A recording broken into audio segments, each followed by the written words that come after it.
Welcome to Khaliis Take. If you haven't already, please like, subscribe. Also hit the notification bell so you can get the newest content first. But let's just go ahead and jump right in. You know, the Clippers' depth is a gift and a curse for them right now. When you think about the team and everything that is made up of their team, they got pieces all over the place. And we talked about them many times.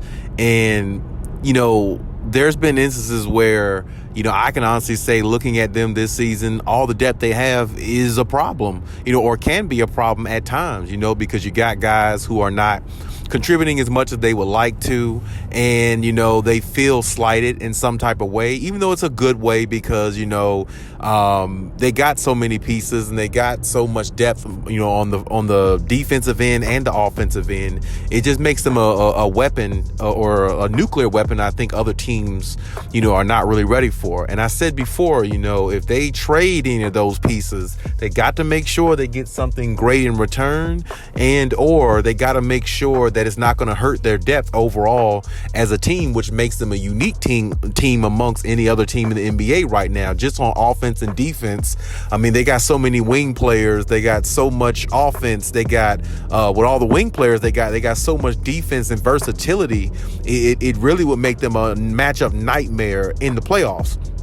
And if they were happen to trade any of those players, then that could be an advantage to any team that plays them going forward, because now the Clippers don't have interchangeable pieces and they're just a team with, you know, a few guys who could play defense and, you know, good solid role players, you know, for the most part, like most teams in the NBA. But, you know, interestingly enough, there is an interesting trade out there, you know, for the Clippers, possibility for the Clippers. And, you know, the interesting trade that's out there right now would be for Bojan Bogdanovic on the Detroit Pistons. So I was reading up on that and looking at Sports Illustrated and a couple other sites I was looking at that you could check it out. And I was reading up on that, and I thought it was a very interesting, you know, trade possibility for the Clippers, especially since they got players, you know, whose minutes have regressed. And, you know, they're not getting as much playing time. Like Luke Kennard, his minutes has regressed, along with Terrence Mann. And also, you know, Robert Covington, as I spoke on before. I just feel like Robert Covington should be playing, though. You know what I'm saying? He's one of those type of veteran guys that I feel like, you know, is a Swiss Army knife kind of. And I think the Clippers just need to find a way for him. I don't think they need to, you know, let him go in a trade or something like that, because I feel like he's going to serve them the type of value they're going to need to, you know, get over the hump in the playoffs. He's one of those type players to me. You know what I'm saying? I mean, hell, you can honestly say also everybody is really, you know, Luke Kennard and Terrence Mann, even though their minutes have regressed, but they're still, you know, accountable in regards to I think you can utilize what they have in the playoffs as well to give you a little difference in regards to, you know, just how you're attacking teams. And plus they're used to the culture as well. But me personally, I personally said before, the person they really need to let go if they're going to trade anybody really is Marcus Morris. And, you know, you may can throw somebody off the bench in there, you know, as well. But, you know, as far as the Clippers, you know, what makes them unique is their depth. So if they get rid of too much of their depth, then it's like, you know, when you play against a team that may have a little bit of depth themselves, you're going to miss some of the depth that you had coming off the bench that you can counteract what some of the other teams are doing. And as I said before, you know, Robert Covington is one of those pieces where I feel like they shouldn't trade him. They should definitely keep him and find a way to get minutes for him, because he's one of those type players that can be, you know, a game changer on defense, and he can knock down threes as well. So, and plus you got him on a package deal with Norman Powell. So I would just keep that package deal together if I were the Clippers. If the Clippers want to, you know, maybe look at trading maybe Terrence Mann or somebody like that, I really wouldn't, you know, I'm really not for it, because I guess I just believe that they should keep the same team they had and build on to what they had, which they did. But now, according to reports, those players might be traded sometime here soon. And the names I just named is a big part of the possibility of, in the mix of being traded.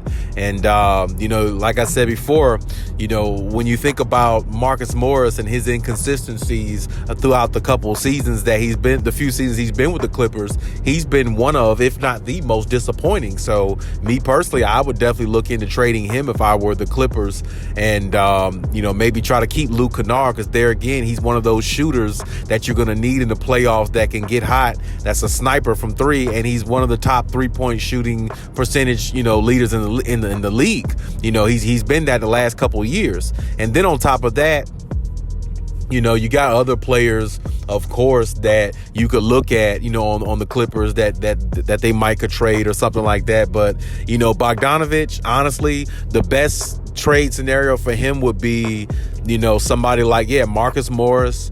And, like I said, you want to add maybe one other younger person off the bench or something like that.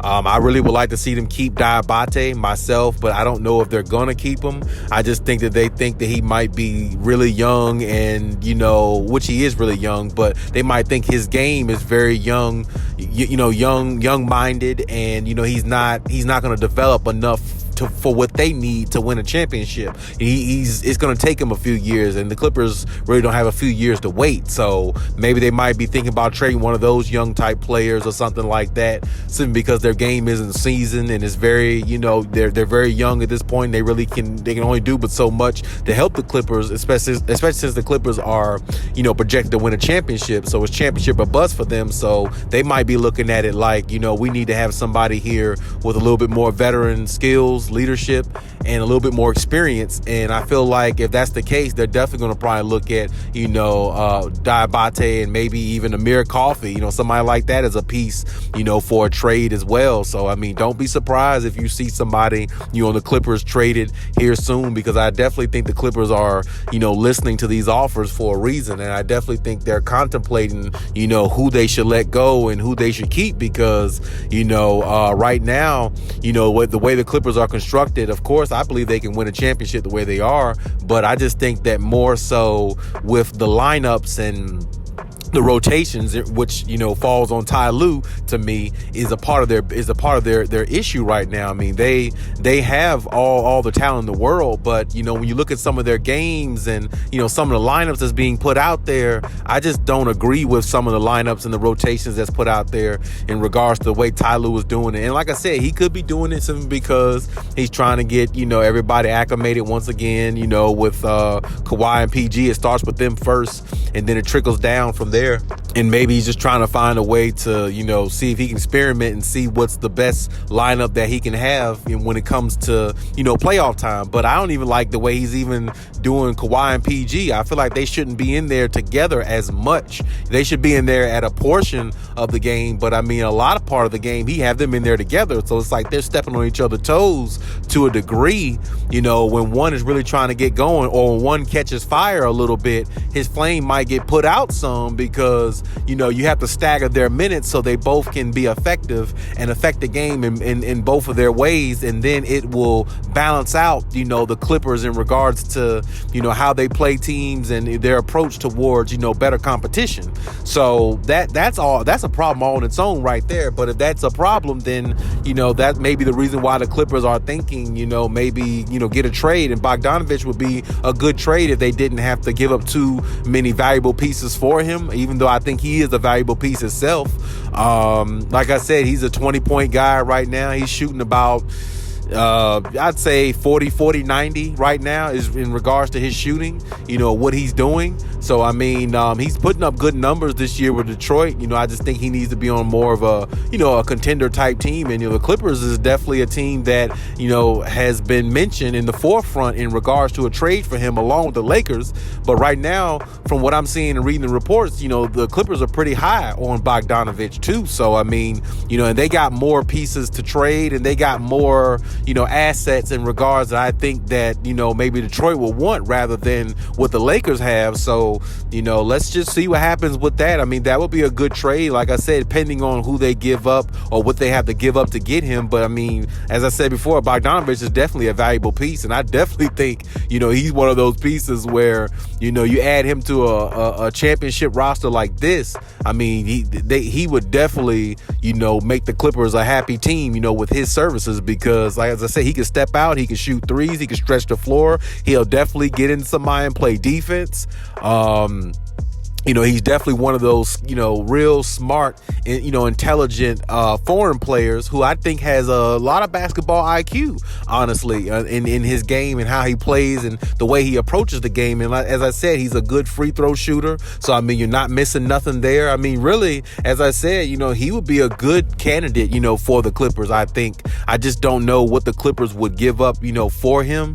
As I said, me personally, I would just go with, Marcus Morris and maybe one person off the bench, something like that if I could, for the Pistons. I don't think the Pistons would be asking for so much back, for Bogdanovich. I mean, really, him for Marcus Morris is a pretty good, straight up, trade to me. But I mean, there's other nuances that come in with that. So, I mean, of course, we have to take into account all that. But honestly, let's just see what happens, because I'm very interested to see how this would pan out. Because like I said, I think he's a very valuable piece, Bogdanovich. So let's see if the Clippers are going to bite on this trade, and let's see how it pans out for him. But hey, that's my take on everything. Leave any comments in the comment section. Check out my other videos if you haven't. And hey, till next time.